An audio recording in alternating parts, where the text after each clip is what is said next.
বিসমিল্লাহির রহমানির রহিম। এখন চলছে ইরি ধানের বড়া মৌসুম।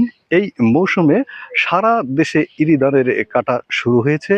এই মৌসুমী যে ইরি ধান, সেই ইরি ধানের যে বাম্পার ফলন হয়েছে, এটাও আমরা এই প্রতিবেদন যখন ধান দেখতে আসছি তখন দেখতেই পাচ্ছি যে বাম্পার ফলন হয়েছে এই ইরি ধান।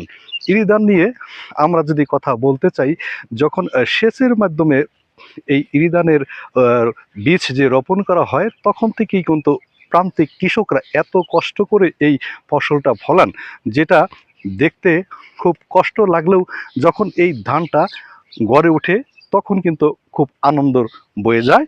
এই যে ইরি ধান, এর এর যে বীজ বপনের থেকে নিড়ানি এবং সার দেওয়া, আরও কীটনাশক দেওয়া, পোকামাকড় থেকে ধানকে রক্ষা করা, এই পর্যায়ে এসে যে ধানটা রোপণ করে এই পর্যায়ে নিয়ে আসা হয়, সেই যে কষ্ট, এই যে আমাদের শ্রমিকদের যে কষ্ট, এই কষ্ট আসলে আমরা কখনো ভাবি না। তারা কিন্তু কষ্টের মাধ্যমেই এই ইরি ধান কিন্তু রোপণ করে এই শেষ পর্যায়ে নিয়ে এই ইরি ধান পর্যন্ত নিয়ে আসছে। এবং ইরি ধানে এখন প্রচুর মৌসুম চলছে, ইরি ধান বাম্পার ফলন হয়েছে আমরা দেখতে পাচ্ছি। আমি এখন একটি ক্ষেতের মধ্যে আছি, যারা ইরি ধান এই কাটতেছেন, আমি তাদের সাথে কথা বলার চেষ্টা করতেছি যে ইরি ধান নিয়ে যে প্রতিবেদন আপনাদের মাঝে আমি দেখানোর চেষ্টা করতেছি। সেই ইরি ধান যারা এই কষ্ট করে এই ধানগুলো কাটছেন, তাদের আসলে অত্যন্ত কষ্ট। এই যে কৃষকরা যে কষ্ট করে ধান উৎপাদন করেন, আসলে সেই ইরি ধানের যে দাম হওয়া দরকার, সেটা কিন্তু ন্যায্য দাম এরা পাচ্ছে না।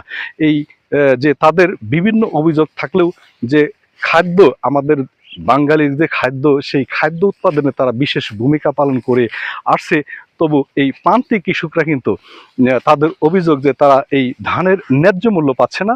আমি এই যে যারা ধান কাটছেন যে কৃষকগুলো, আমি তাদের সাথে কথা বলার চেষ্টা করতেছি। আসসালামু আলাইকুম চাচা, আপনি যে ধান কাটতেছেন, কি কষ্ট হচ্ছে না? খুব কষ্ট হইতেছে। খুব কষ্ট হচ্ছে। গরম পরিবেশ তো ভালো না, বৈরী পরিবেশ, তাই না?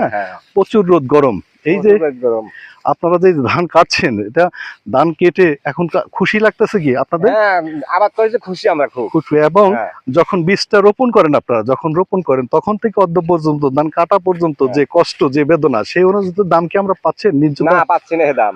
আপনারা মানে দাম আরো বেশি পাইলে আপনাদের মনে হয় যে আরো ভালো লাগবে, আরো খুশি থাকতেন আর কি। আর যখন সার দেন, কীটনাশক দেন, এখানে এই যে পরিচর্যা করে এই পর্যায়ে নিয়ে আসছেন, আসলে সেই দাম কিন্তু আপনারা পাচ্ছেন না, তাই না? পাচ্ছি না আমরা। আমরা আপনার মাধ্যমে জানতে চাই যে দাম, ন্যায্য মূল্য সরকার আরো দিক, এটাই তো আপনারা চান নাকি? আমরা এই চাই। এই ধানের যে মূল্য, সেই ন্যায্য মূল্য কিন্তু পাচ্ছে না এই